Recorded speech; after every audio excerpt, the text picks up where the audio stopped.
it sound right, boy.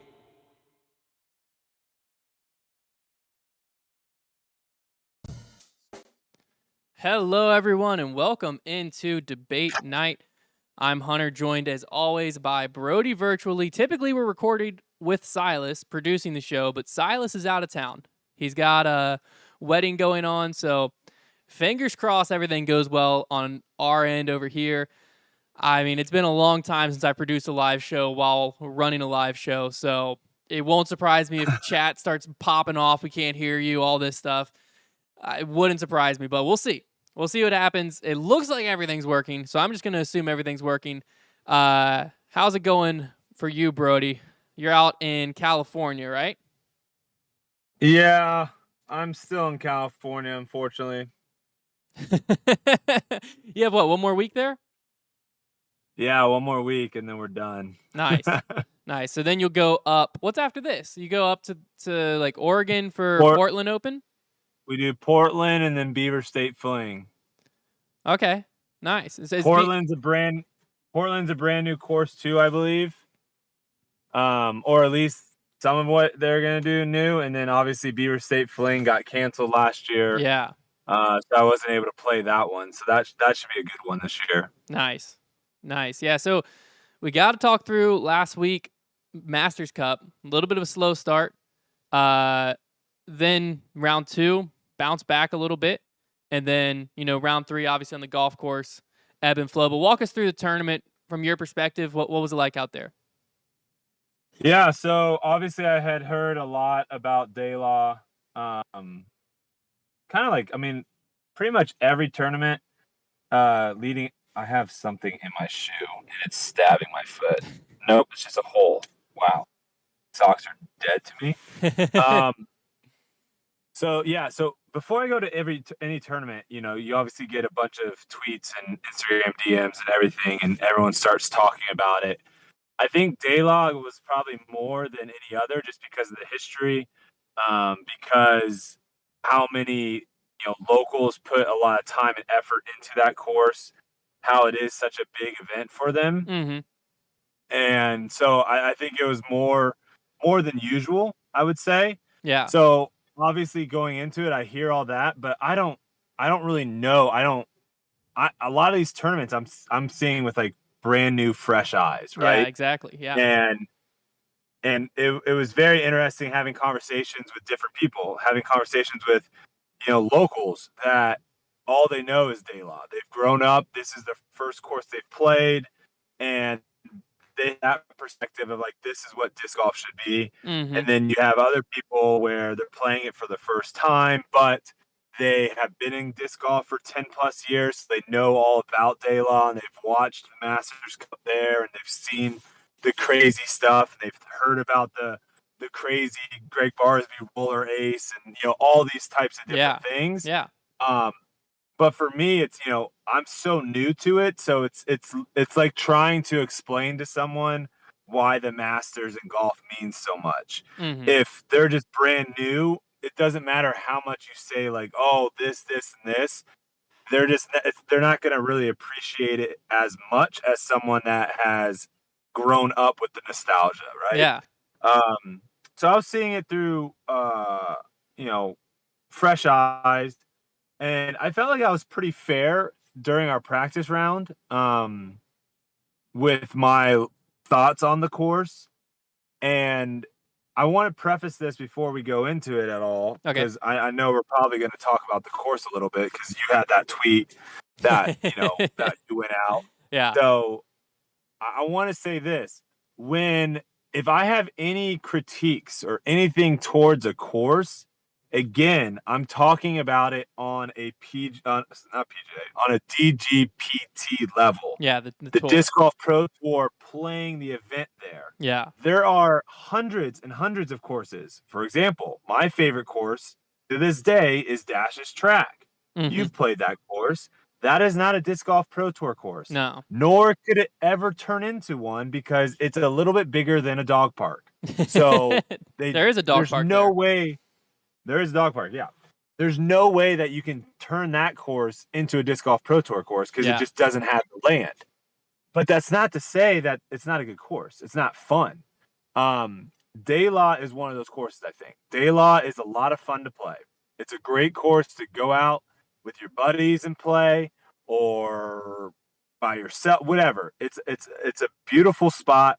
It's what a lot of people like about disc golf is like they feel like they're on a nature hike, and you 100% get that at De La. Yeah. Now, on the flip side, and again, I wanted to make sure I said all my critiques and stuff about the course till after the tournament, because if you say stuff bad about a course before, then everyone's just gonna be like, "Oh, well, you just like you're gonna play bad, and you're gonna blame it on this and yada yada." So I wanted to make sure, second round I played much better, Mm-hmm. shot one of the best rounds of the day.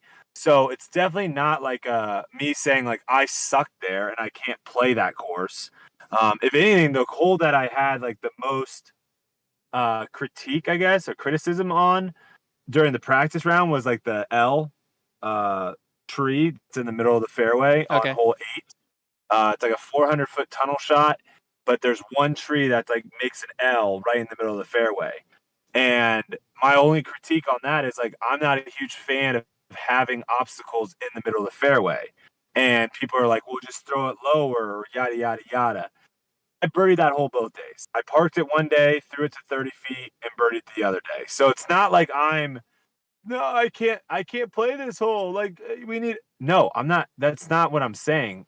My point is, there are shots. My 2 shots probably were maybe 1 or 2 feet away from hitting that tree. Yeah. There are probably people that had the same shot that I had,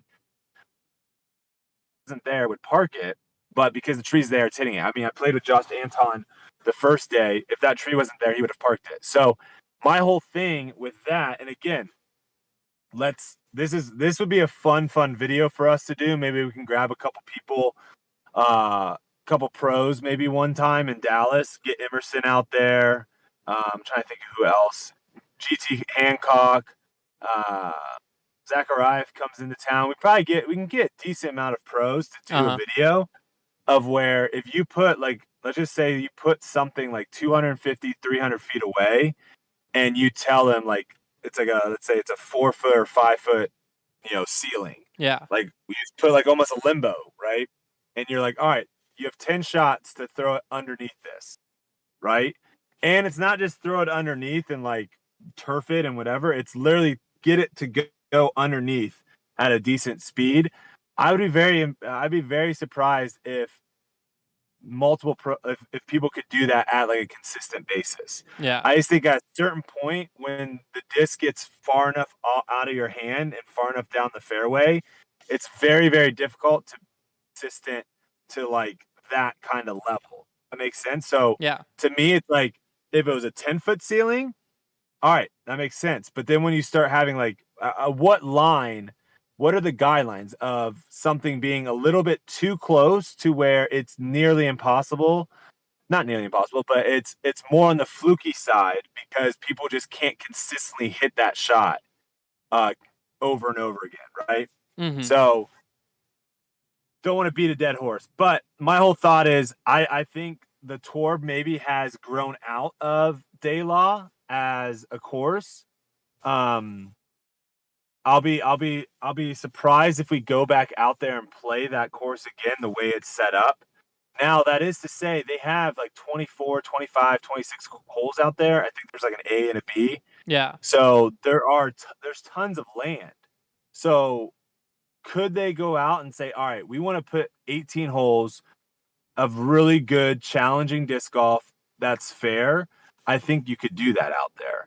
But I don't know if the Pro Tour is going towards these par 3 kind of courses. And again, the reason why, Worlds back in the day was like 7 rounds or 8 rounds, and very few times would you ever say like someone fluked a win, right? Yeah. It's because you played so many rounds. Absolutely. It's the exact opposite at De La. You have 18 tee shots. If you throw 9 good tee shots, you're getting 9 birdies. So you're limiting the number of throws that you have to do to play well out there. Yeah. And I think it makes it to where it's more of anyone can kind of shoot well on that course if they're having a good day versus going to a course where you're having to throw 18 tee shots and you're having to throw like an additional 10 like fairway drives to par fours or par fives. You're just adding in the number of throws you have to do, and you're going to have people that play better or that are playing good that week end up doing well. So, long story short, I just think the course, just the way that a lot of it's set up, I think did I give the example last week of what happened, or did I not have that practice round of where I threw like a perfect shot onto a blind Yeah, hole? and it skipped Did and I give rolled that down. example last week? The But we skip didn't shot? see it. Yeah. Yeah, you Yeah, thought it was parked, and then yeah. you walked up, and a It hit local it. told you it like rolled all the way Yeah. down. Yeah. Yeah, there's a lot of that going on out there, and I think that kind of goes into what your tweet was, where, you know, when you have a course that's known for bad breaks and like rollaways and all this kind of thing, is that something that we want to continue to? I don't know. I'm fine with like tough greens Yeah. and stuff. I think there's maybe a couple too many blind shots where you're not really even able to see where you're trying to land. Um, but I liked it. Like, it's a fun course. Like, if me and Kelsey are in the area ever, I would love to take her there to play it. Yeah. I just think I don't know if it's the type of style of course, the way it's currently set up at a par 54, and with how some of the holes are, how the holes are set up. I don't know if that's what the Disc Golf Pro Tour is going for. Um, but all in all, it is what it is. I had one really good round out there. It was great. Then we went to the golf course, which a lot of times I think people is like, oh man, yeah, we got to throw really far. Yeah. It was a very short layout. So again, it was a course that anyone really could compete at, on the FPO side and the MPO side. So this tournament honestly set up well for a lot of players in the sense of like it made the scoring separation very tight. It was very difficult to have big kind of gaps and whatnot. But yeah, I mean, I didn't play well the first day and I didn't play well the third day. I think I ended up missing. It was one of those. It was very similar to I think it was Vegas. It was some tournament where I was actually throwing the disc really well. I think I was like 8th or 9th and parked, and I was like 8th or 9th from tee to green, and what do they call that? Strokes gained. Strokes gained. Yeah. But I was almost dead last in C1X putting, Mm. so that's what was kind of frustrating. I missed like 4 putts inside of 20 feet, which is just like those are gimmies, really. Yeah. So that was the frustrating part. But good experience. It was fun. I don't know. Also, if you're like a touring pro, I have no idea how. Like, if you're playing tournaments to make money, I have no idea how you made any money at Masters Cup, and I have no idea how you're probably gonna make any money at OTB.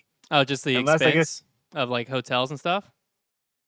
I mean, I guess if you live out of your van, that definitely cuts down some costs. But like the food and everything out here is really expensive. The gas is extremely expensive, and the payout for Masters Cup was really bad. So, um, yeah, I think if you're playing these tournaments to try to make money, I don't know if these tournaments make sense to drive. Also, because you got to think, everyone drove out here from Kansas, Yeah.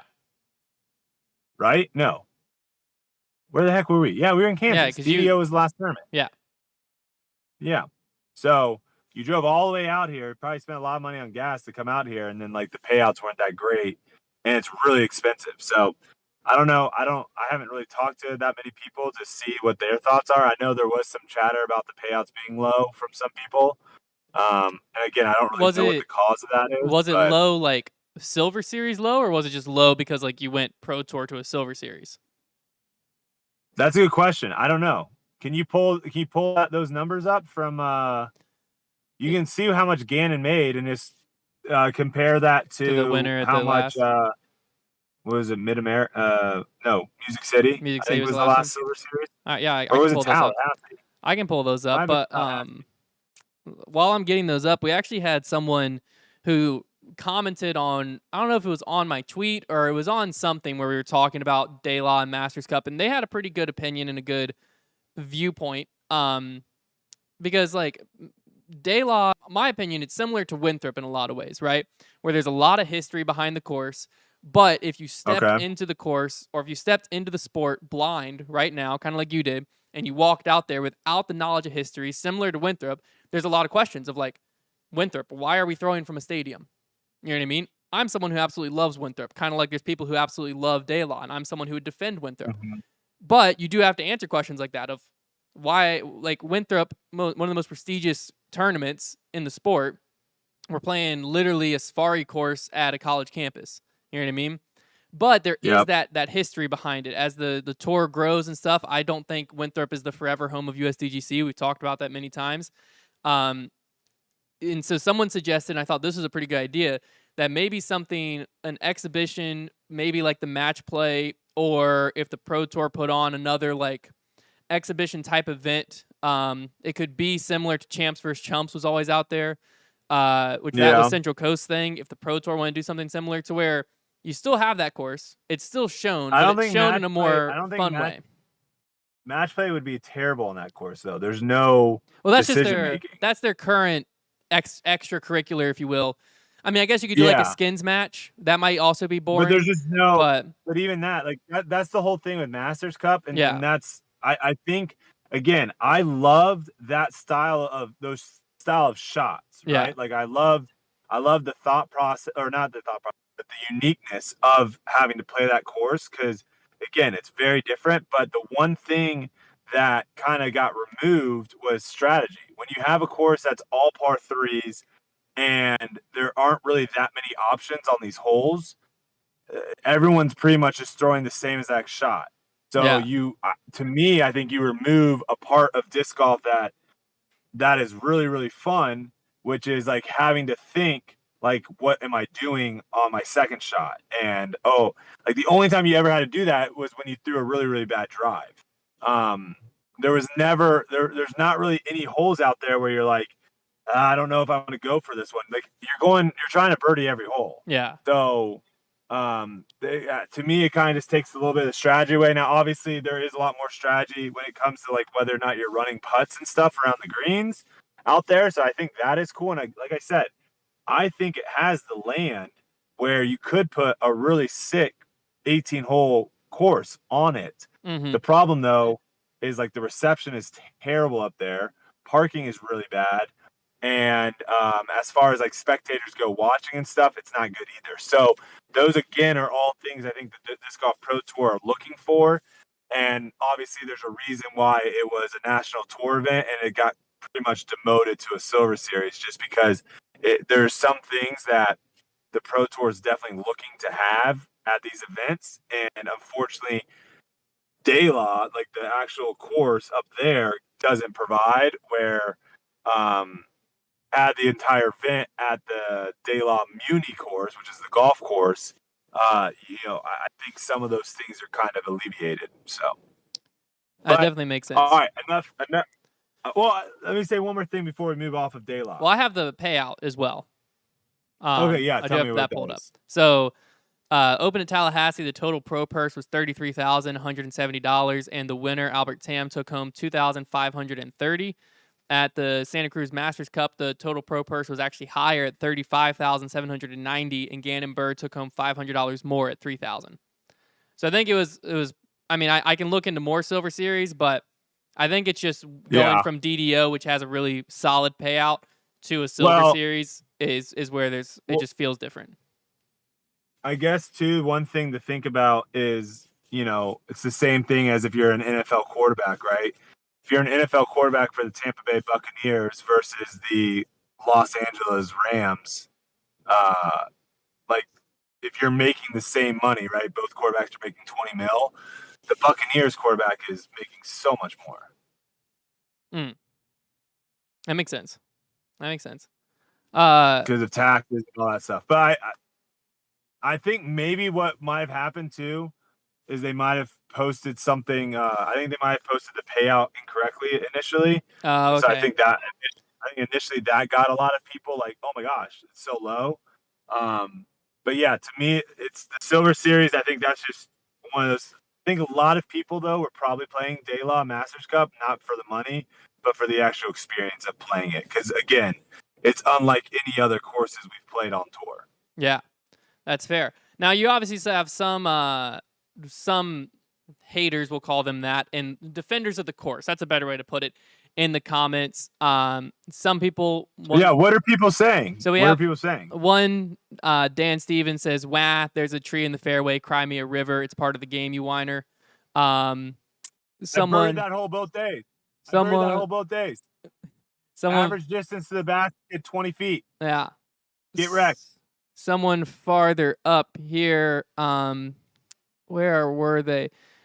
Phase 4 Radio said your critiques are so self-absorbed, which was an interesting take because I felt like what you're talking about is kind of the direction of what provides the most fair tournament for the Pro Tour, not for yourself. I don't understand. Yeah, I don't understand. A lot of people think this too. Like also with like the ratings thing and me saying like ratings don't matter and all this stuff. A lot of people think it's because I'm like trying to do stuff. I don't know. I think a lot of people move when it comes to me on topics and stuff. I think a lot of people move the goalpost because I'm always fighting for players and I'm always fighting for like the fairness of the best player winning, whether that is benefiting to me on some tournaments or actually disadvantageous. For example, playing a course that is heavily wooded and like super like unpredictable and all this stuff, does that play to my advantage? It probably does actually, because I'm less likely to hit lines consistently as some of these other players that you would call like wooded courses that are really good at hitting lines. Mm-hmm. So making a course more fair for the people that can consistently hit lines is actually not beneficial to me. I'm more of a throw it and kind of hope for the best right now a little bit. I'm a little bit more inconsistent than some of these people. So I would want more like fluky stuff of where it could mess up shots and whatnot. Yeah. So I've never understood that take of people being like, you're just complaining. Because again, a lot of stuff I've been talking about was back when I was terrible at disc golf and I like wasn't cashing and wasn't doing anything. And I'm keeping that same energy all the way up to where I am now. Yeah. So, are there any actual like good reasons for the again, I think it's a great course. I had a lot of fun playing it. I just don't think it's on the level of what a disc golf pro tour event should be at. That's all I'm going to say. Yeah. No, there's no good rebuttal to that in the comment, and I haven't seen a good rebuttal yet, other than Paul's response back of saying it requires more touch and accuracy than the current tour courses, which that's completely fair. But that's the DDO. So did DDO. Yeah, I was just saying that's the only genuine one because most of it is people hated most of DDO. It just no one. Where was his tweet when everyone was coming after DDO and saying that this course sucks? It doesn't have history because that course what it doesn't have history. No one wants to. That's what I put it this way to Trevor. But his tweet isn't saying.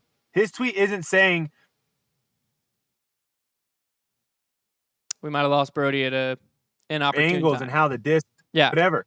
That's what DDO all was.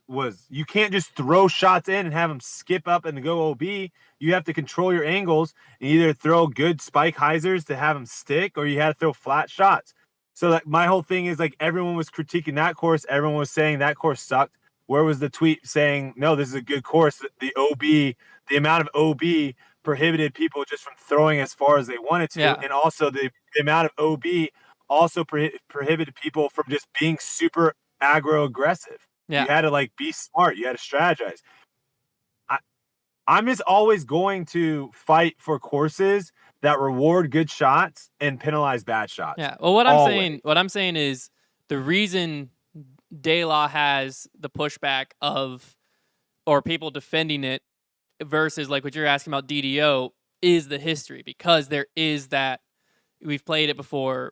National tours have been out there. There's so many great battles back and forth and stuff like that, to where I think that if De La was designed this year, introduced to the Pro Tour this year, then what you're saying wouldn't be crazy. No one would be coming after you because it would just be like, yeah, of course, like that doesn't make any sense. But because there's the history and it is such a big part of our sport leading up to this, and there's nothing wrong with that. And I definitely think there's a place for it within the sport to still showcase it. But what you're saying is basically a par three that doesn't have like consistent ground action, doesn't have the fairest of fairways, and can be argued as fluky at Just, times. but That's where also it's a tough thing. just stop. But also just stop right there at a par three course. Like, Well, I don't yeah, think a par three course should be on the Disc Golf Pro Tour. I agree with that too. I just don't think. I don't like. Don't even worry about all the crazy rollaways and the unlucky breaks and all this, and that. Like, I just don't think a par three course is something that is completely like when you talk about the world championships and stuff.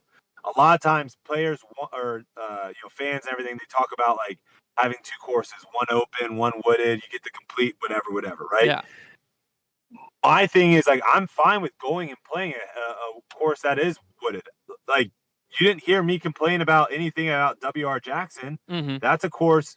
And again, like this is why I really wanted to make sure and wait to say stuff after the fact, because I think it's really easy for people before, if I say anything, to just miss it, or if I played bad, for example, and then I complained, then people are gonna be like, "Oh, you're just complaining I played bad." Like I said, I had one of the best rounds at that course. 6 under was one of the best rounds at the course, and I missed 2 putts inside of 20 feet. Yeah.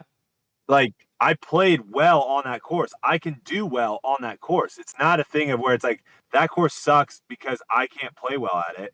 I can play well at that course, but I think it's missing something where I want to see par fours and par fives. Like I want to see where you have to strategize, not just, you're throwing the same tee shot every single round and nothing changes. Like, that's my whole thing. So, I don't know if there's any rebuttals in the comments that you can bring up, because I love talking about this stuff because it is so fascinating to me. Hearing, like, I played with a really awesome kid, Ezra Might have lost Harper. it. Ezra Harper. Is that what you said? Yeah, I played with Ezra Harper, I believe, the second round out there. Mm-hmm. Really cool kid. He's a local out there, and we were talking about some stuff, about just some of the holes designs, and he was asking me about questions, and we were going back and forth, and I didn't even bring it up, but he said, well, this is the only course I know. Like, I grew up playing this course, so I'm probably going to have some bias towards it. And I think that is where, again, like, I think when people critique a course or they come after, problems with the course, they're not coming after the community. They're not coming after the locals. They're not doing anything like that. All they're saying is like, these are some things that we would like to see on the Pro Tour, and these are things that aren't happening at this course. Yeah. So, I mean, because I had issues with the golf course too. Like, there's the golf course. Just because it's open doesn't mean I'm just gonna love, like, oh yeah, it's open, awesome. Like, I think OTB, we can get into this a little bit, but I think OTB, really great course out here. I think they did a great job of, like, where I don't know if we actually ever throw down a fairway. I don't think we do. So it's not going to feel like that Heiser Fest. Now, there are some rollers and stuff. The wind is going to be pretty high, so rollers are going to be obviously a little bit tricky. But I even think OTB, they can probably add more OB, tighten it up. Oh, this was a good question I had with Ezra, because I think we brought up artificial OB, right? Because that's like a hot topic about people are just like, I hate artificial OB. Yeah. So let's think. First off, no one said anything about Worlds 18, which I find wild, because that's some of the most artificial OB we've ever seen on hole 18. But because it had such a great ending and so crazy, people loved it. They were coming after it at DDO. They come after it at Vegas. They come after it at Winthrop, right? You hear it all the time, like, I hate flags, yada, yada, yada. Yeah. So let's just pick an easy 800-foot straight hole, okay? Tee box to basket. It's 100 feet wide, and there's just artificial white flags down the left and down the right, right? Mm-hmm. A lot of people are going to say, I hate that hole. My question is like, okay, well, what if you put a river down the left and down the right? Yeah. Like you created a river or you created lakes or whatever like that. Now, are you saying like, I hate that being OB? Mm.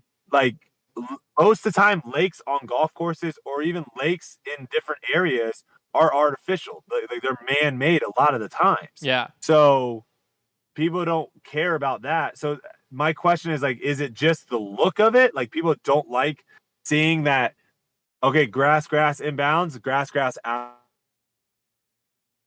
Might have lost you there for a Like, second. or is it simply like they just don't want OB on courses because I was just gonna say like Memorial has some of the most artificial OB of any course, and I never hear anyone talk about they don't like Memorial because of the artificial OB. They talk about they don't like Memorial because there's so many hyzers. Yeah. Yeah. Is my Wi-Fi gone? No, you're back. No, I I still can got hear you. Wi-Fi. I can hear you. Okay. You're coming through. You're I'll coming move. through. I'll move my phone a little bit closer. All right. I definitely want to get into some of the OTB course design here in a second. But one thing you talked about that you were struggling with at this past tournament is something similar that I've been struggling with a lot recently, which is putting in general, which is, I mean, that's no shock to anyone on the channel that's ever watched our channel, which shout out to the channel. We just had the Eagles Crossing battle drop today. So if you want to see some of that great putting I'm talking about on display, you can go check that out. But our sponsor of today's episode is actually a thing that I'm going to be utilizing as I am in this new Patreon series we're doing where Trevor and I, we're calling it Trevor and Hunter Stop Sucking. And we just try to stop sucking at disc golf. And something that I'm going to be using in my putting practice routine is Disc Dot, who is also the sponsor of today's episode. So if you're not sure what a Disc Dot is, my nickname for him is Putter Balls. But if you're not sure what a Disc Dot is a simple and effective training tool for your disc golf putting practice routine. The Disc Dot simply clips onto a single chain link on your practice basket, providing a highly visible focal point to give you instant feedback and results.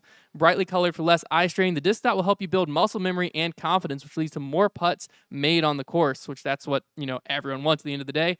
Disc Dot is the training tool of choice for top professional athletes such as Kristen Tatar, Gannon Burr, Johnny McRae, and more.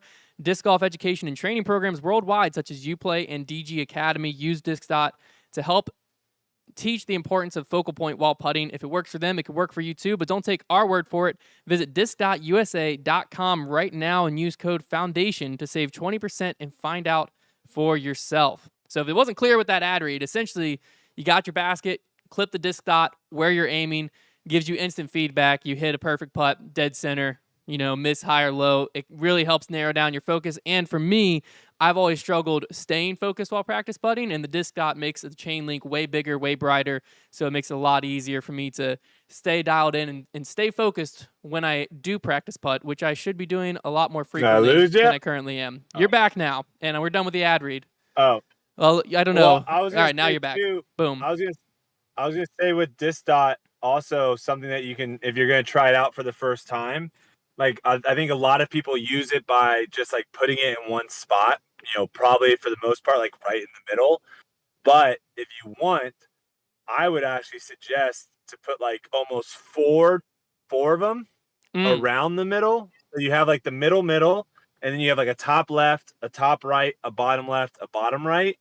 And that will help you get comfortable with aiming at different spots on the basket as well. Interesting, yeah. Because you're not, especially when you're playing in the wind, you're not aiming at the middle of the basket, right? Depending on if it's crosswind, headwind, tailwind, you're going to have to adjust where you aim. And if you're never used to doing that and you get out there, it might be a little wacky. So something that could actually help you as well in your putting in the wind is working on that when it's not windy, and just get comfortable at how you have to release the disc to get it to go in different quadrants That's on a the great basket point. so that the wind can hit it. But all right, I want to talk two more things about Masters Cup, and then we can move on to OTB. Yeah, if you got more, let's hear it.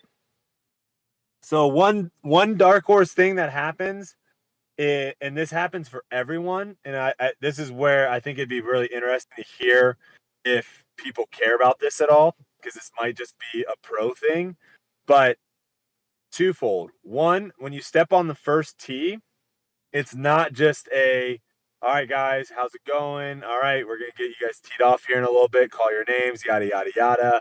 And they call your names, you tee off. Yeah. It's a lot of times like a 2 or 3 minute ordeal of where they're talking about rules, talking about things that like changing because of either something that they found out was bad the round before or whatever. And like you're getting all this information before your round. I'm pretty sure it happens almost unanimously across the board. Even with C tiers and B tiers, they almost give you rules of like, all right, 7's playing as an island. This is how you have to play this. 9's got a mandatory. And I'm not a huge fan of getting like an overflux of info right before, especially because I think a lot of times when you're trying to explain a rule that is either wrong in the rule book or is changed, I think that causes a lot of confusion, and I think a lot of people are going to play it wrong. We've seen that on live coverage already this year, people playing holes wrong. So it kind of goes into my point. There were 2 rules at Masters Cup that I've never seen before, and maybe you can tell me if you've seen these. Okay. And then there is also some holes at OTB that are playing 2 meter and some holes that aren't, which I also find very fascinating. Okay. Because I've never played a tournament where you can pick and choose what holes to play. So here are the 2 rules. I'll give you the first one that's just weird, and then the second one's like, what the heck is this? Okay. So first one, par 3, dogleg to the left. Okay. All right. You have a cart path down the left-hand side. That's OB. Mm-hmm. And then left of the cart path, we usually would play like OB is left, OB cart path and beyond, right? Yep. This hole played OB cart path river. Yeah. Left of the cart path is hazard. Oh, okay. Which I think is almost like backwards, right? Where it's like it should, in my opinion, it should be like hazard, and then OB is how I would think it would make sense. So we actually had a shot. I don't think this happened on live, but we actually had a shot. Drew threw his tee shot. It clipped a tree, landed in the hazard. So it's inbounds, clips the tree. Now it's over the cart path. Then it hits onto the hill on the hazard, then rolls down the hill into the cart path, OB. Oh, okay. So now we're like, where the heck does he take that's a great question. take it in? And my question is like, I'm guessing there's some people that would have he would have been able to advance 40, 50 feet up and gone where it last rolled out of bounds from the hazard. But I view the hazard as a penalty area and not in bounds. Correct. So like right there, that's like a weird one. That's fascinating. Yeah, because I've played holes where the cart path's a river, so that's not weird to me. I've played holes where cart path and beyond is like a hazard or OB. I definitely think that the right idea would have been just all of it's one or the other. It sounds like there must have been something where the cart path is like a safety thing. They didn't want you playing from that. If that's something where I don't know why. No. But that would be the only reason I could think of why they would do it that way.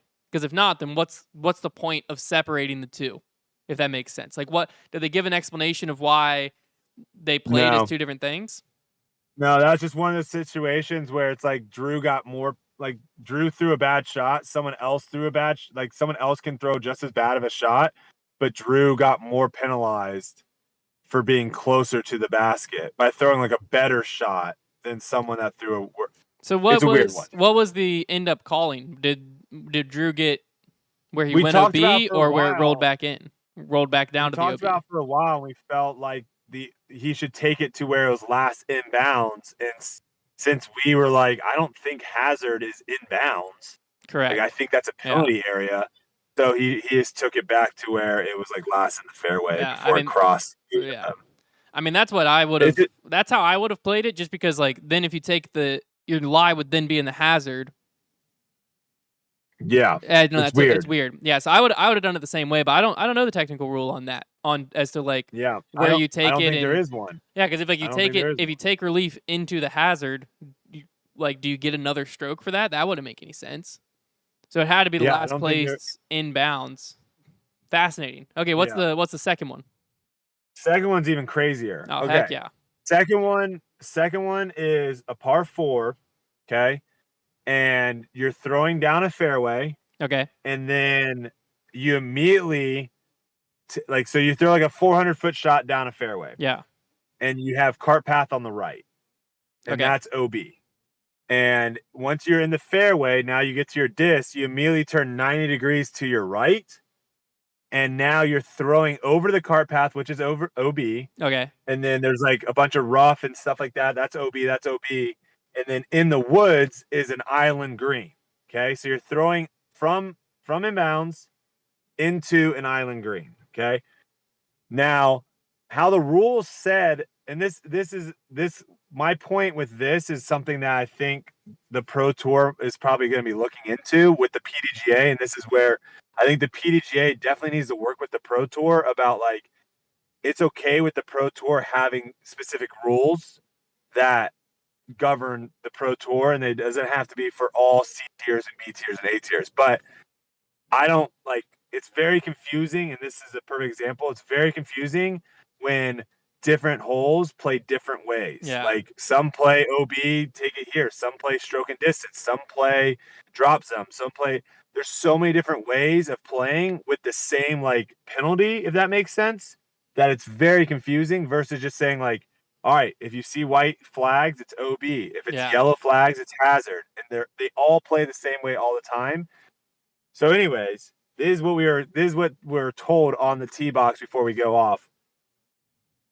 Well, first off, let me read how the rules say. Okay. The rules state your first throw, okay, your first attempt at trying to get on the island, if it doesn't stay in bounds, Okay. right? Yep. You have to go where it was last inbounds before the cart path. Okay. So you chuck it OB, you're now just advancing to the cart path and still having to throw a big shot over the thing. Okay.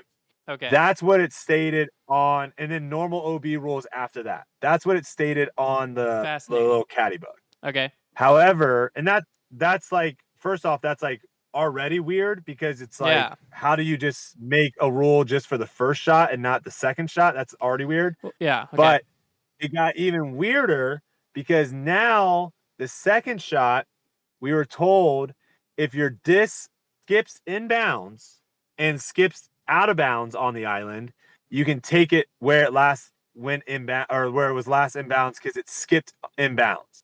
But if you flew it over, so you just chucked it and it went straight over the basket and outbounds on the back, because it never touched inbounds, it's a stroke and distance rethrow. And I was like, no, what?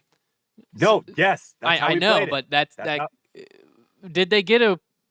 Did they have a waiver where the PDGA approved the island green?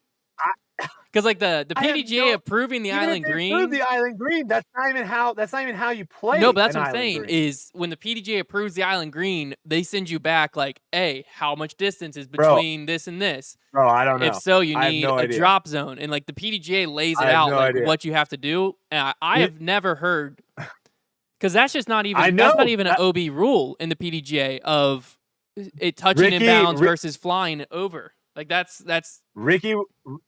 That's Ricky not even was a thing. with us. Ricky was with us because he was Emerson was playing in my group, and so he was watching Emerson. And Ricky was overhearing this, and he's like, so is this like an X tier then?" Yeah, because that's not right. The TD was like, or I don't know if it was the TD, it was someone, but it was. I thought I was like, what the heck? Because the first thing that comes to my mind is, not everyone's going to play this way. No. That's the first thing that comes to my mind is when you have a rule like that is actually because that's really not confusing. That's not the rule. Written. That's not the rule. That's not a PDGA rule. Correct. It's against PDGA rules. It's the same way with the bunkers from like Worlds last year. The bunkers were really bad at this course too, of where there was a lot of grass overgrowth in some of the bunkers. So if you're like a golfer and you know how like a bunker is cut, you would be like, that's definitely in the bunker, even though it's on grass, right?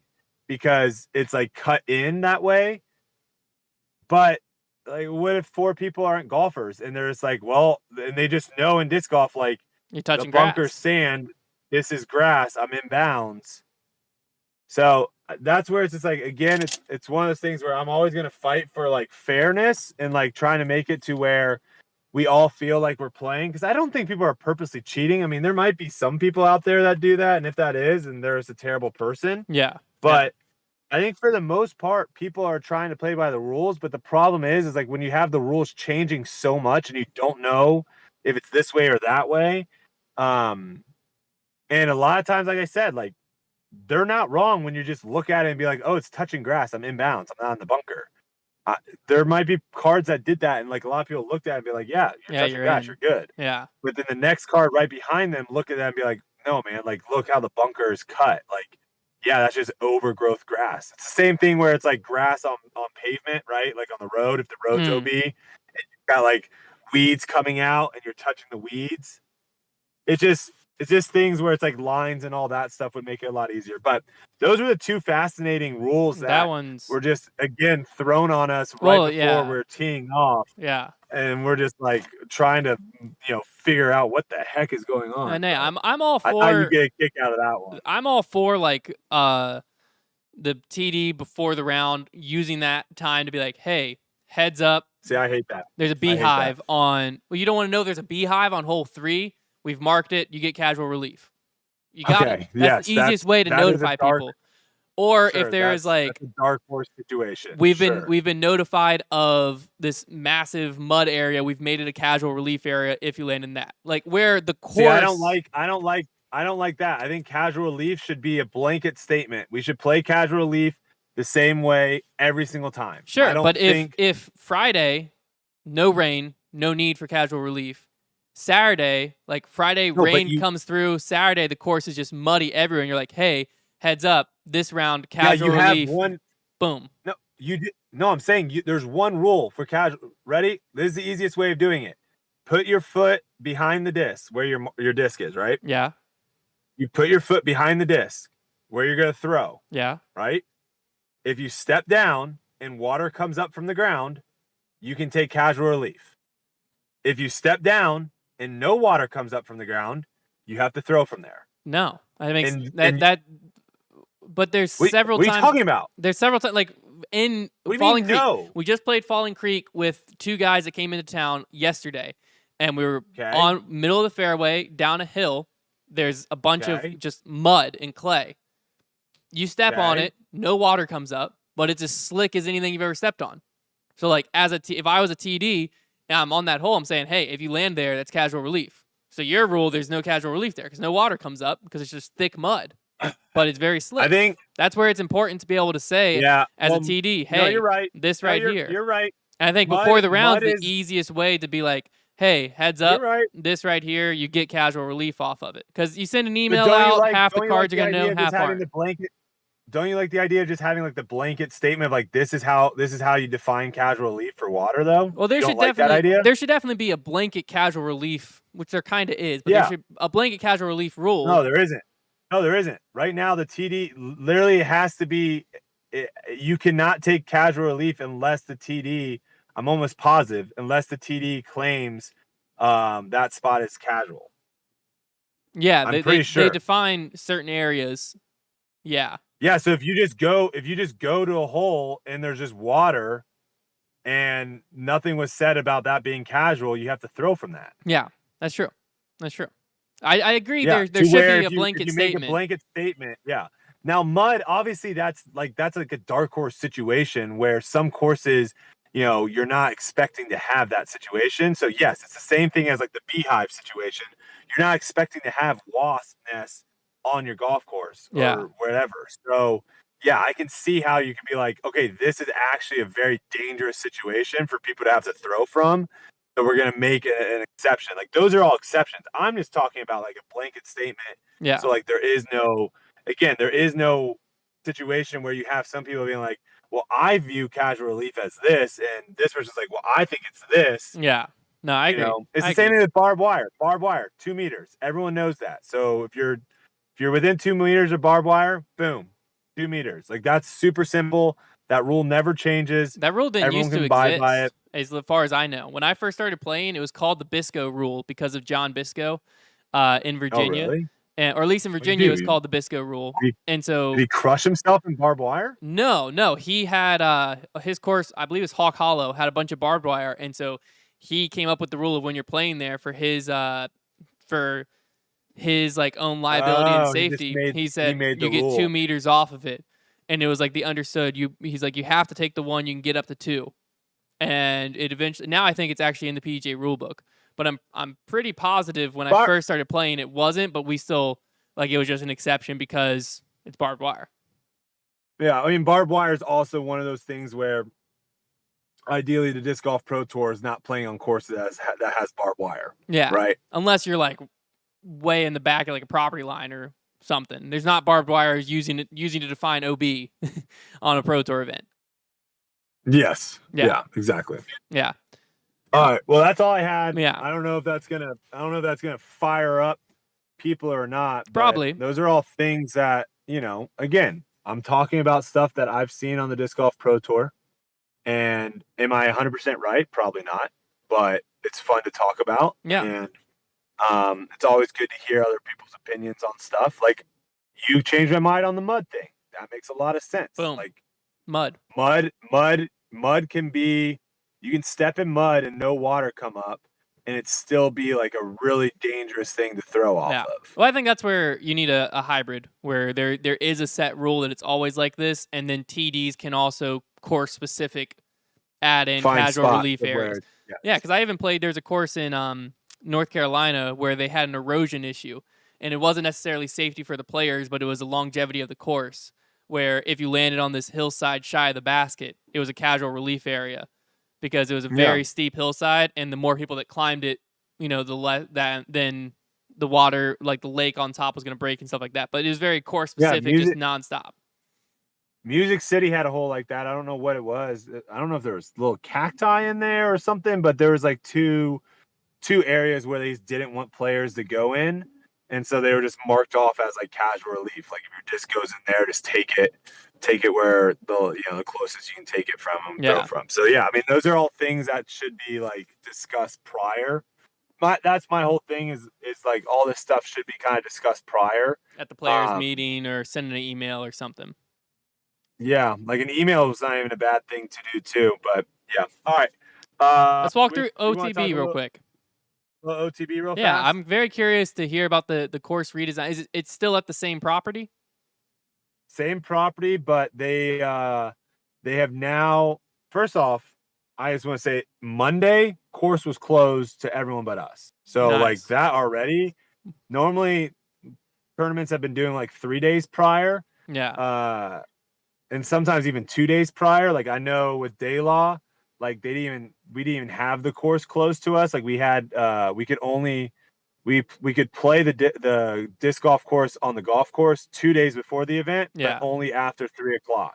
So, this course, like they have everything. It's all disc golf this whole week, and they have the entire course now. So they basically were like, all right, we now have the ability to just do whatever we want, and I believe you don't get to a hole that's the same until 9. Okay. No, that's a lie. 7, 6.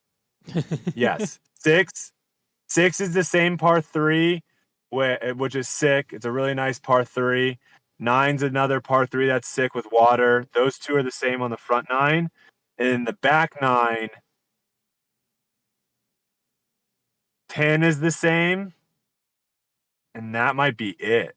Okay, wow. So it's pretty much a full redesign. It might have almost. only kept 3 holes. 18, a lot of people are claiming 18 reminds them of Worlds 18 at the Fort. Nice. I don't think it does, but in this, like if you're staying on the tee box, you're not being like, oh, this looks just like 18 at the Fort. Yeah. The reason why they're saying that is like the second shot, your up shot, is down a very narrow fairway with like the thermometer bulb around the basket. Gotcha. So the approach shot. I think the approach shot. I mean, but there's like trees and all that stuff around it, so like it doesn't visually look the same. Like if you're there, but if you're looking at just like the course layout design. Like the OB is the thermometer, and I think Gotcha. that was obviously famously made by James Conrad's Throw It. So, but yeah, I mean it's a big course, and I don't. It's one of those weird things where like I don't think this is a course where it's like, oh man, you have to throw far. Like, does throwing far give you an advantage? Yeah, if you keep it if you're trying to throw it where you want to. Yeah. It's not a course. It's not, and I don't know if we've played a course like that this year.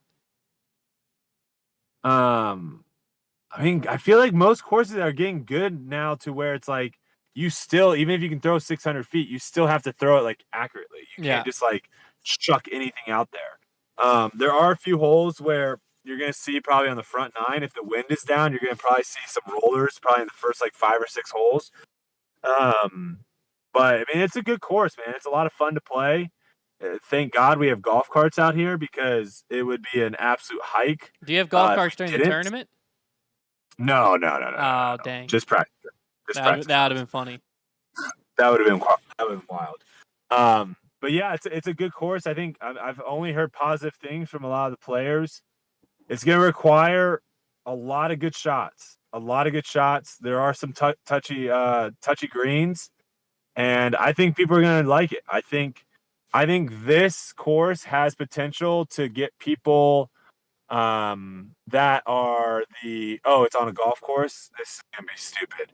I think that's going to eliminate those people because I think certain golf courses you can put a disc golf course on it and have it not feel like you're on a golf course. And until disc golf, if it ever even gets to the point of where they can have their own venues like this, you're going to see courses like this on tour because they have stuff already in place. They have things of good parking. They have a clubhouse. They have bathrooms. They have all this stuff. They have all the infrastructure. They have all that stuff already in place. It's going to be really hard for a disc golf course to just create all that. Yeah. And make revenue from that. So now, when you're saying that you don't think people like watching at home are going to get really bored by this course, like what separates it from some of the other golf courses? Just the fact that you're not just playing straight down the fairways? Like, is there a lot of trees being brought into play, or what exactly is it? Yeah, I mean, there's only a couple holes where you feel like, I mean, hole 10 is the same from last year, and that's one where you just are bombing it over the water. Mm-hmm. But the second shot's super technical. But yeah, I mean, hole 1, I can kind of go through the holes real quick. Hole 1 is like a big hyzer that you're trying to land specifically in a landing zone. Then you got a low ceiling forehand up to the basket.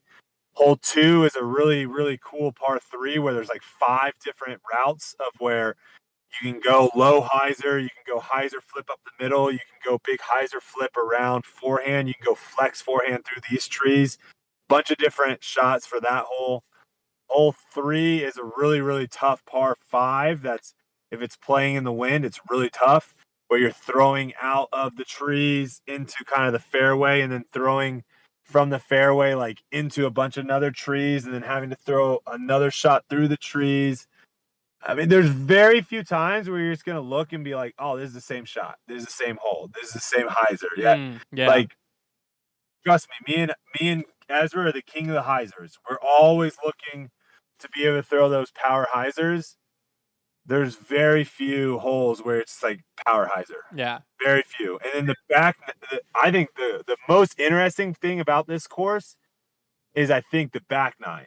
Because you go almost exclusively backhand off of every tee shot. Hole 6 is a forehand. And then backhand, and then like you get to like hole 14 and it's like forehand, 15 forehand, 16 forehand, 17 forehand, 18 forehand. So I think it's gonna be very interesting.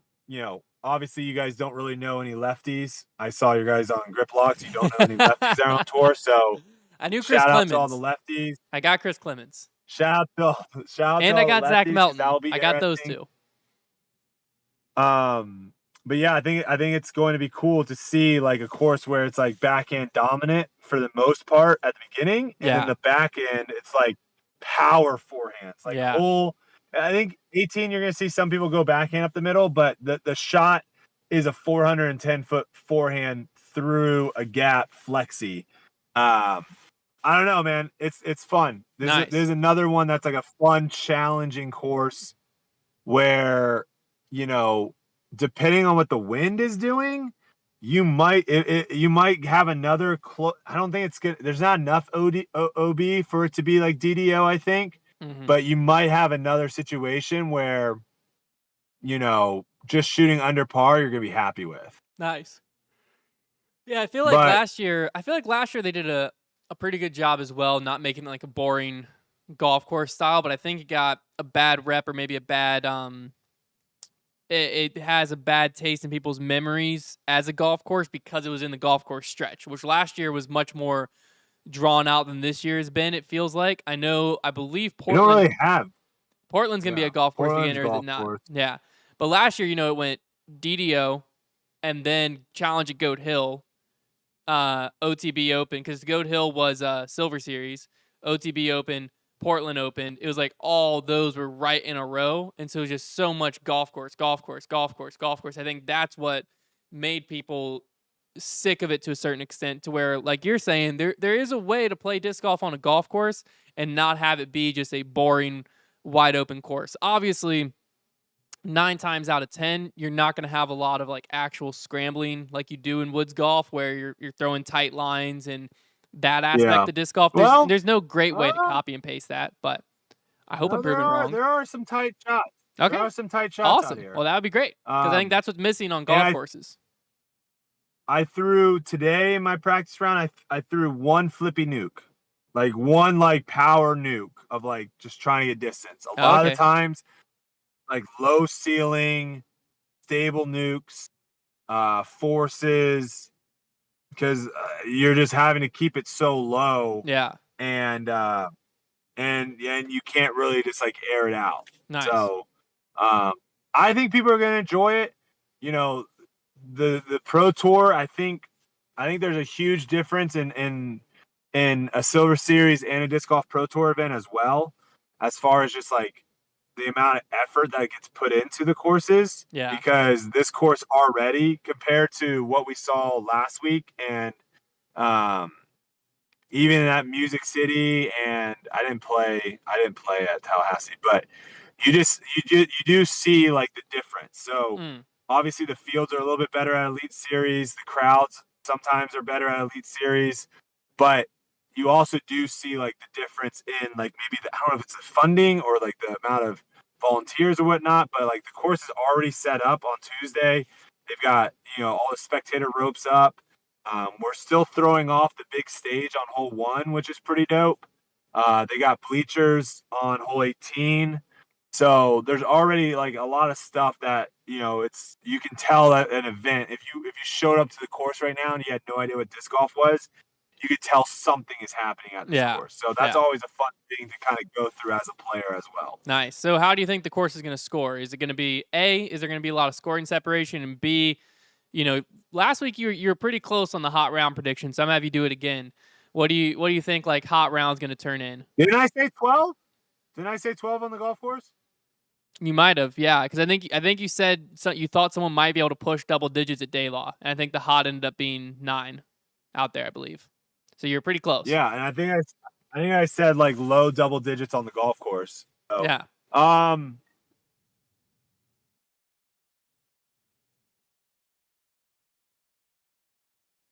He's thinking a lot. I mean, it's just this course, when you have courses that are more out in the open, because like Daylaw is a little bit easier because it's pretty, it gets protected by the wind, and then the golf course at Daylaw was short enough to where it's like wind doesn't really affect it that much. Yeah. Here the course is like this is like a disc golf pro tour course. Like it's one of those courses where if you and Trevor showed up, you would be ecstatic to birdie, because you'd be like, "Oh my god, this course is so long." Yeah. But like I think that's how courses should be. We shouldn't be playing par fours where you're just chucking drives and then having like 150-foot up shots Yeah. without like any risk, right? Like that's again, I don't mind drivable par fours or short par fours. I like them when there's risk There's risk involved of reward. Yeah. whether like, yeah, this course is you gotta throw good shots, man. So it's one of those where it's tough because they were talking about the amateur event last week that was out here, and the MA1 people played out here, and I feel like they're saying the first 2 rounds it was like kind of what the wind is right now, which is like moderate wind. The low round was 2 under, and then Sunday the wind picked up and it was pretty windy, and I think the low round was like 7 or 9 over par. Holy cow.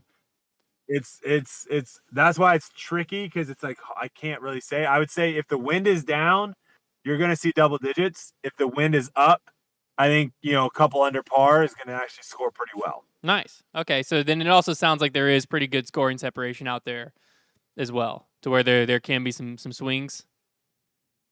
There's very few holes where you step up to and you go, I'm either going to birdie this hole or par this hole. Yeah. So there is enough risk reward options. Yeah, bogey is also now in your head. Yeah. Of where it's like, I'm either going to birdie this hole, par this hole, or bogey this hole, which is, I've talked about it time and time again. I love courses like that. And again, this goes back to all those people that are like, you're just saying stuff to like benefit you. Benefiting me would be not to have holes where you can bogey, right? Like benefiting me would be holes where it's like, just throw it as far as you can. You're either going to birdie or par it. Yeah. But I like it when, like, I just like the challenge, man. I think a lot of people do. I think a lot of people are starting to shift to that way of where they want to be challenged. You want to see people have to pull off really good shots that are challenging, and the risk is there. And yeah, my arm is definitely gonna be a little sore because I'm like just literally launching forehands on those like last 6. Yeah. But yeah, I'm excited for it. It's gonna be fun. I gotta go putt some putting practice in right now. But other than that, I think it's gonna be good. Tune in to the Disc Golf Network.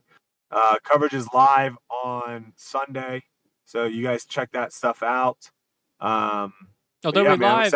They'll be live all week, but it'll only be live for free on Sunday. It'll be free on Sunday. Yeah. Do we want to pull a couple? I got like 10 minutes. Do we want to pull like a couple questions? Well, I heard this on the radio this morning, and I want to know where you stand, and I'll hear where the chat stands. This isn't disc golf related, but I had never even considered this. I still am so set that the way I think on it is correct that I never even factored that other people might think differently on this specific thing. So you're at a grocery store.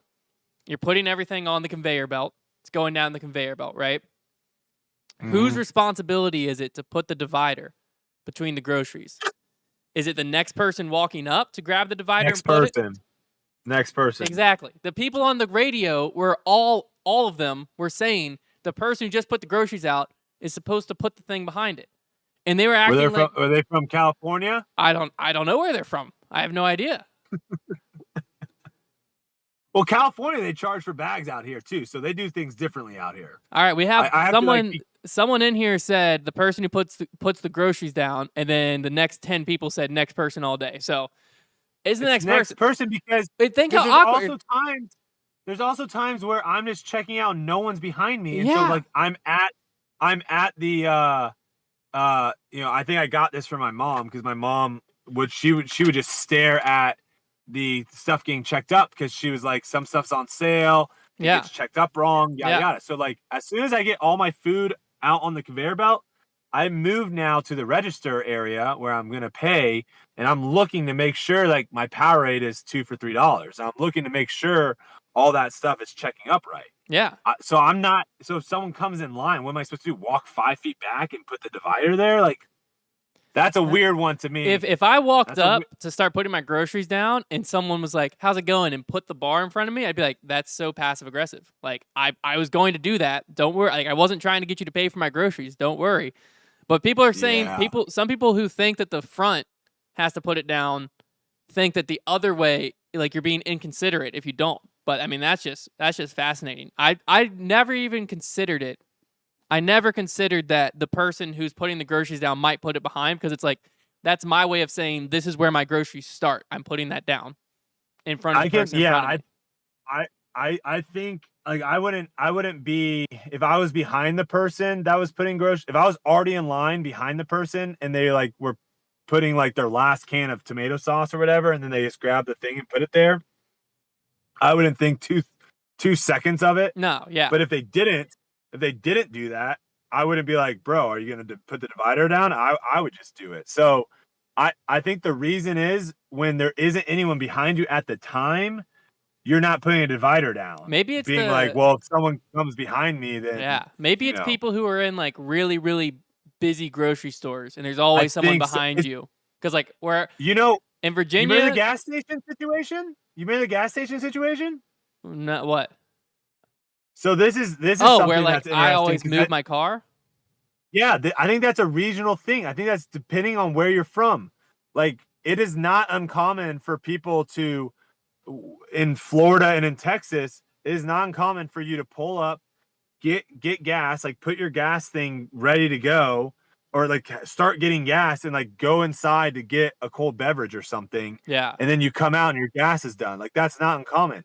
But in Virginia, like, you have people on your butt, like waiting for you to move. And so like you're supposed to stay there while your gas is pumping. When your gas is done, then you finish the transaction, get in your car, drive 10 feet to a parking spot, and then go inside. Like, that was not a thing where I grew up. So like when I first encountered that, I was like, what the heck? I think you're right. I think it's a I think if you're like I think if you're in New York and it's like extremely busy grocery store, like, you always know someone's going to be behind you, so you put it down. Yeah, because like for me, there's probably 80-90% of the time I'm checking out and there's no one behind me. So there's no one behind me. If I walk up and there's someone who has their groceries in front, I put something down to put my groceries down. But I mean, they're already talking to the cashier, talking to the bag boy, checking out. Yeah, I think it's a regional thing. I think you're right. Yeah, because I was just fascinated. What are people to hear saying about the gas stuff? Is the gas stuff regional? Are people seeing that too, or are people just saying I'm inconsiderate? Some people said the sign says to stay with the pump. Is that a regional thing? Was there a sign in Texas that said stay with the pump? There's signs here that say you're supposed to. Where? Like on the actual pump? It's like a little, yeah. I mean, you'd have to like. I know, like, I only read it because when you're pumping gas, you're bored, and what else are you gonna do? Yeah, I mean, I know obviously for like safety reasons, right? Like, people have had where like the gas like overflows and stuff. So I have seen some stuff. So I tend to not do that anymore. But I still, like, if it's not a busy gas station, I still like pump gas. And if there's like open gas things around me, I won't get in my car to drive 10 feet to a parking spot. Like, I'll just go in and grab whatever, a snack or whatever, and come out. But again, I think that's, I don't know. Maybe I'm just super inconsiderate, but it was just funny when we because we pulled up to Sheetz and everyone got out and walked in, and then I pumped gas and then I parked my car and walked in. You were like, "What the heck are you doing?" I was like, "Moving." Yeah, I was like, "Where have you been?" It's like, "Yeah, I was moving my car. I was waiting for my car to finish." Because that was just something I never. Nowadays, if the pump's empty, I'll pump my gas, and once I'm done pumping my gas, I'll put my thing back and I'll walk into the gas station. Okay. So I'll do that. Then I'll stroll in. If it's popping and busy, like if I pull in and there's a car that pulls right behind me, being like, I'm waiting for you to finish pumping gas, like, obviously I'm gonna pull up to a parking lot. But it was more like I was shocked when I did it in Virginia because there was like other spots available. And when I came back out, there was like a car waiting from behind me, and like they were pissed off looking at me. And I was like, there's other spots. So that's where I was baffled, but all right. Do you want to take one or two questions from the comments? If we have some comments, I mean, obviously now everyone's talking about the gas and grocery thing, but if anyone has any disc golf debates or anything like that, Brady Whitlock did say the Disc Golf Universe rankings now has our power rankings in there as well. So the Disc Golf Universe rankings, he updated the website. I also saw it was mobile friendly now, so you can check those out. The Disc Golf Universe rankings. Judah just posted his updated the world rankings. Yeah, I need to tweet that out and everything. Where am I at? Where am I at in that one? Do you want to know? I dropped in UDisc. Let me see I dropped here. one spot in UDisc. FDNsports.com. I'm curious if I dropped. I didn't have a good finish last week, so I'm curious if I dropped in that one too. Oh, where's his update? It doesn't look like it's published yet. Maybe I need you haven't published it. I need to go in and publish it. Well, I can. We'll give Debate Night a little preview because I should be able to go in on my phone and see it still.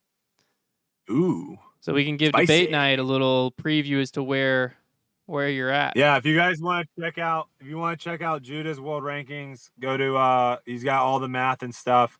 Go to fdnsports.com. The first one that he did, he went into grave detail about like how he came up with all the rankings. So if you're curious about the math and stuff behind, go ahead and read the first one. If you just want to see where people are at, just go to the second one. Brodie, I think he normally. You stayed in the same place, 46th. You didn't move. I didn't move. All right. The big movers, it looks like Gannon Burr jumped up 3 into 10th place. Bradley Williams moved up 3 into 21st. Allison Hannum jumped up 5 into 37th. He played really well. Lori Lettinen jumped up 7 into 56th. He was leading the tournament for a bit. Josh Anton jumped up 32 into 101st place. I think that's he hasn't really been playing. Yeah, so this has had a big. He's definitely like a top 35 player for sure. Yeah, maybe if he 30, played 25. If he played frequently, he's but very good. Yeah, in the top 50, the biggest mover was Austin Hannum, going up to 37th. Heck yeah! So there you have it. That'll be published, probably blasted out tomorrow morning. Probably make the most sense. So you'll be able to check out the full list there. All right, let me scroll down and see what we got here. Yeah. While you're looking for stuff, me and Ezra's practice round will be out tomorrow. It's too late to post it tonight, so that'll be out tomorrow. I've actually seen this question a lot. People have been asking us to talk about. Someone even tagged us on Twitter. Talk about Simon talking about DDO. I personally haven't seen what he said or where it was posted. Have you seen? No, he talked about. I think he talked about the ratings. That was the stuff that everyone was talking about. I don't know. Someone said bring up Simon talking about DDO. He made the Facebook post about ratings saying like. No. They said that someone called it a soliloquy. I think he made a post, or maybe it was in a video. Which basically. All right, let me just see. What? I don't know. The ratings post he did was pretty funny. I think he did leave out a grave detail. Oh, they published practice round. So I bet it was a clip in his practice round from DDO that he talked about it, which I haven't watched. Well, I haven't watched it. I haven't watched it either. Let us know. Tweet us what it is. He said he talked about viewership and flags and how DDO is not good for viewership. Because the flagged OB makes it where even disc golfers can't figure out what they're watching, and it's not good for the sport. Yeah, well, that's my whole thing of where they need to have like different when you have like the same cut grass, that's where it's really, really difficult. So I think you need to have that grass be longer than the fairway, which is what some course we just played. Might have been Music City. But yeah, you have to control the length of the grass so that way you can actually see when a shot's in bounds or not. But the thing that he said, I agree with what he said with his ratings post about basically he was just, you say you don't like ratings, you actually care about ratings. You do that, he had that whole post. Yeah. The thing he forgot to mention was the fact that again, first off, way different talking about pros ratings and like amateur ratings. Like, I think amateurs should care about the rating. The thing he forgot to mention though is the reason why pros care about the rating is because it a lot of times correlates exactly to their sponsorships with their manufacturer. Yeah, that's huge. And then second, it correlates with them getting into tournaments. And so like those are two things that are extremely important. And my whole thing is I don't think that should be the decider of how much money you're getting paid to be sponsored and also whether or not you get into tournaments. Yeah. So I think I don't, because I had some people like come at me being like, "Oh, Simon just roasted you" or whatever. I don't think he actually was saying. I don't think that was in his post was in regards to me at all. But to counteract what he said, like the problem is like ratings matter. That's the problem. Yeah, For the well, pros. I don't think they should matter. the problem isn't that ratings matter. The problem is that ratings aren't an accurate tell of true skill at this point, and they matter. Because if they were genuinely like a legitimate way to measure, and they weren't fluky from C tiers and strength of field and all of that, Even then, sure, though, but then it'd be better. It would make more sense then. No, it'd be better. But there are people that are like, let's say, like 1,010 rated that could win on the Disc Golf Pro Tour. There are people that are 1,010 rated. I mean, statistically, it'd be nearly impossible. I think 1020 rated would make your statement. About Tristan Tanner like almost won Vegas, and he was like 1,000 rated. Multi World put out an article, and like 1020 rated, there's like a 1% chance you'll win a Pro Tour. Might have been less than 1% at 1020. Okay. Well, I think it's just because sure. But what you're saying is like 1010. There's two different 1010 players. Like, one has a high ceiling, correct. And one is at their ceiling. Yes. There's someone that's like they'll never shoot below 1,000 rated, but they'll never shoot above 1020. And then there's another one that's like they can go off and have a tournament where they shoot 1050, 1040, 1050. Yes. So that's the person that can go out and shoot 1040, 1050, whatever. Like the person that has a higher ceiling, like that's more valuable to for a sponsor if you're just looking at play, because you're like, well, if they go out and they have a good week, they could win, and that's gonna be very beneficial for us. Yeah.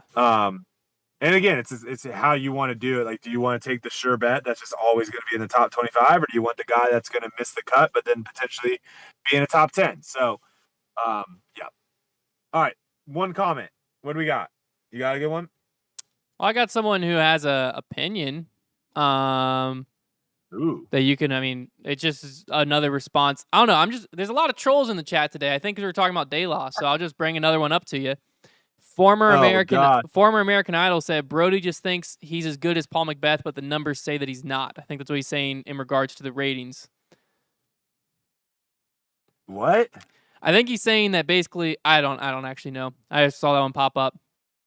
Again, when I'm talking, why do people think everything I say is like directly because of like it's coming from like my that's the way I'm saying.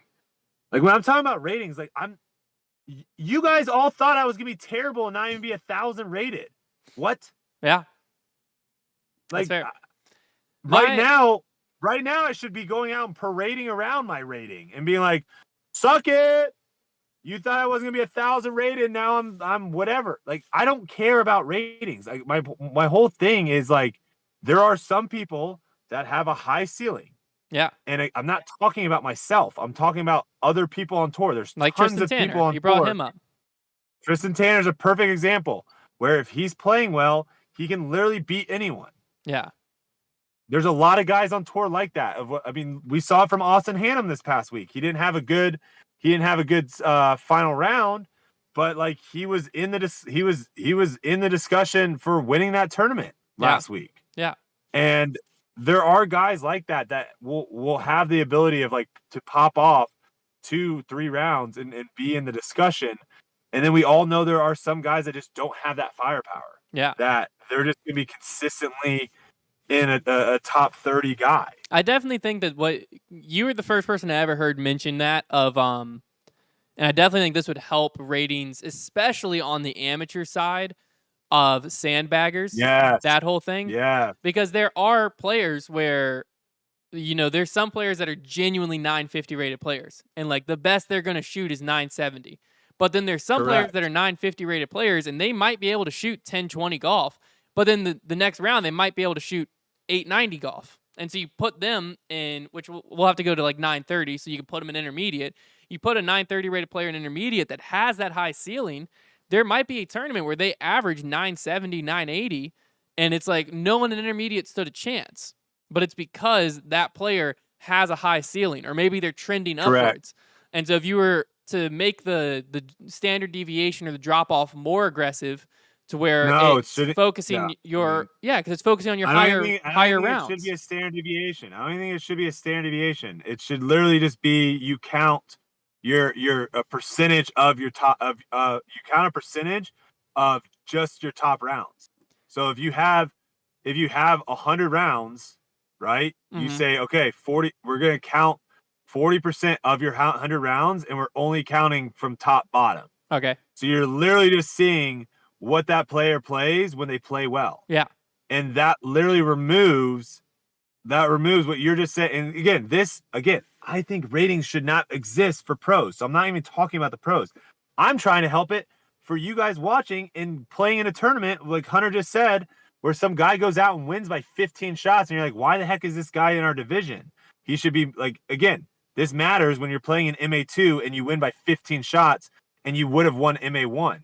Like we've seen this That before. happens almost every I weekend. have a bunch of I have a bunch of buddies that play in tournaments all the time, and this happens all the time. Yeah. This wouldn't happen if you literally took the top percent, like just the top rounds, because then that person that is winning by 15, like their rating is gonna be so much higher because it's showing them when they go out and play well what they can shoot. And you don't have these situations where, people are like, well, they also shoot 900 rated rounds. So like their 1,010 kind of get negated because the 900 drops them down so low. So, yeah, I don't know. Yeah. Get mad at me. That's fine. No, I think that makes sense. Take it. I think that makes sense. And I think that would make ratings would make a lot more sense in that aspect. Because then it also would eliminate some of the when you're trying to get your rating up, you have to pick and choose what tournaments and what courses you do and don't play, which like it just makes no sense. But that would negate. We some need of to that. get Charlie. We need to get Charlie on here because I think Charlie loves ratings, and I would love to go with a little head to head with Charlie on why I think ratings for the pros are bad and why he thinks they're good.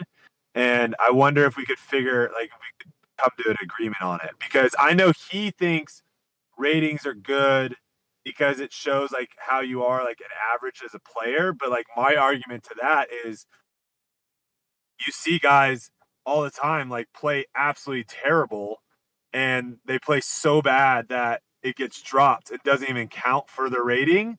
Like how is that fair to the guy that just like is average, like never plays that bad? Like is just always playing inside his standard deviation, so none of his rounds get dropped.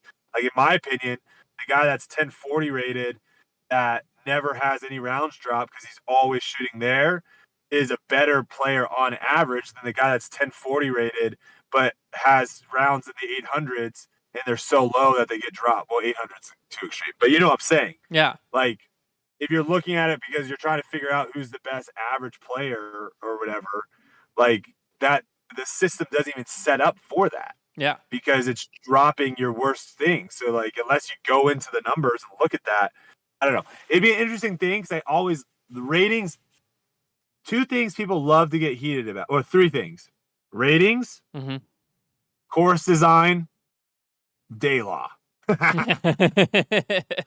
Yeah, those are the three things that get people fired up. And yeah, it's good. It's good to talk about, man. It's been a hot minute before I feel like before the chat got fired up on a topic. Yeah. So I'm glad we got some people in the chat fired up on some of the stuff we're talking about today. Yeah. Well, there you have it. So we covered a whole bunch of topics. Feel free to tweet at us at Debate Night Pod is our handle, I believe. Yeah. At Debate Night Pod. Feel free to tweet at us if you have different opinions or if you have a topic that you want to get brought up on next week's show. That I think that'd be a great way to kind of get in front of our eyes a little bit and also let your opinion be heard over there on Twitter as well. So you can take it out to the take it out of the chat and into the Twitterverse. We're very active over there, so that's a great way to get some more topics going and flowing and maybe get some other people backing you up and getting back and forth with points and stuff like that. I think that's a good space to do so. So head over to Twitter at Debate Night Pod if you want to catch that. Be sure if you haven't already, check the Bogey Bro battle that just dropped at Eagles Crossing, one of the best courses in the world. You're not going to want to miss that. You can see what mere mortals, less than mere mortals, look like playing out there with Trevor and I. And we played the Missouri Mashers, were their nicknames. So, I mean, that just sounds incredible. Bogey Bros versus Missouri Mashers. What more could you want? Foundation versus the Nation. That comes out the 19th, 2 days from now on Thursday. Back-to-back banger videos. So it's going to be great. You're not going to want to miss this week. So if you haven't already, head over. Silas carries me the whole time. Yeah, you're going to want to check that out. Foundation Disc Golf main channel. Be sure to subscribe over there so you don't miss out on that. We also have a bunch of stuff coming out on the retail store this week. Be sure to keep checking the website. And if you're not a subscriber to the email list yet, you're going to want to do that so that you'll get the notification when a lot of that goes live. But yeah, best of luck out there, Brodie. Anything else you want to say to wrap the show up? You want to call out? You want to call out the trolls today? You haven't done that in a while. Well, yeah, I'll say thanks everyone for tuning in live. If you're listening to us on Spotify or Apple, appreciate you. It's always good to have differing opinions, have people talk about it. There's not always, sometimes I'm right, sometimes I'm wrong, but it's always interesting to kind of hear the other side and hear what they have to say. So I think we might be due after this episode. We might be due for some phone-in calls. I think some people probably want to. I feel like we didn't really have anything that was like too like one side or the other, like where people are really like heated or passionate about. But I think this episode, when you start talking about some of these things, I think you start getting some people really passionate, opinions on it. Yeah. But I'm always gonna say, like, I'm always gonna speak it the way I view it and how I see things. And again, I'm always fighting for the actual players that are playing in the tournament and trying to get it to where it's fair for all of us. Because again, like, at the end of the day, we're out here spending money to play in these things, taking money from one another essentially. So you'd like to have that as fair as possible. But I'll go toe to toe to anyone with ratings. Just remember, I'm talking about ratings for professionals. And I'll say this, Hunter, though. I think the reason why it hasn't really been brought up that much, I think Simon stirred the pot a little bit, which shout out to Simon for getting some numbers on that. Yeah. But we haven't really been talking about it because I think the Pro Tour has done a good job of not really bringing it up. Like, they're not really talking about it that much. No. I haven't really heard it when I've tuned into live coverage. I don't really hear that much of it. No. And for the most part, most players, when they're done with a round or done with a tournament or there's a rating update, no one's really talking about it. You're talking about, like, I'm seeing now, like, players saying, like, I'm on lead card or I'm in 10th place or I'm battling for 20th. They're not going and be like, I shot 7 under, which was a 1055 rated round. Like, you're not seeing it. So, to be honest, it was just not really brought up until Simon said something about it. I think Simon was the one that kind of stirred it up again. Yeah. And brought it to a lot of people's attention. So, yeah. But I'll go toe to toe to anyone, baby. Ratings. And I'll go toe. You know what? I'll go toe to toe with anyone too. I'm putting my seatbelt on because I'm about to make moves. Heck yeah. I'll go toe to toe with anyone with how the ratings are like. Keep the ratings for amateurs, but let's change the system of how you get your rating. I'll go toe to toe with anyone on that because, again, I think those levels should be on a competitive basis, and I don't think having a heavyweight fighter come into a fight against a featherweight is a fair fight.